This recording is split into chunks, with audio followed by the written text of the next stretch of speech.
Climate change की बात आती है तो लोग इतना तो फिर भी बोल लेते हैं, जो थोड़े पढ़े लिखे लोग हैं, कि हाँ हाँ, गाड़ी में ईंधन जलता है तो उससे क्लाइमेट चेंज होता है। इतना तो फिर भी थोड़ा, लेकिन ये बहुत कम लोगों को पता है कि जो सेकंड मोस्ट इंपॉर्टेंट रीजन है वो है कि आप अपनी प्लेट पे क्या रखा हुआ है। आप जो खा रहे हो उसी से ही पृथ्वी बर्बाद हो रही है, और इतनी बर्बाद हो रही है कि हमारे पास शायद अब 10-20 साल भी नहीं बचे हैं एक सामान्य जीवन जीने के।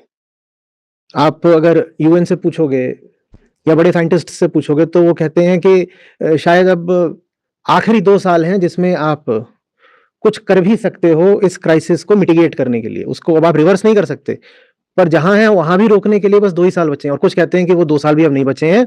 आपने ऑलरेडी जो पॉइंट ऑफ नो रिटर्न है वो क्रॉस कर दिया है, और अब आप जो है कैटास्ट्रोफिक फीडबैक साइकिल के लूप में प्रवेश कर चुके हो, जिसमें अब कोई रिवर्सिबिलिटी नहीं है। जहां पर अब तापमान सिर्फ इसलिए बढ़ेगा क्योंकि तापमान बढ़ा हुआ है, और बढ़ेगा क्योंकि बढ़ा हुआ है, और बढ़ेगा तो फिर और बढ़ेगा, और बढ़ेगा तो और बढ़ेगा। आप इस तरह के एक स्पाइरल में एंटर कर चुके हो।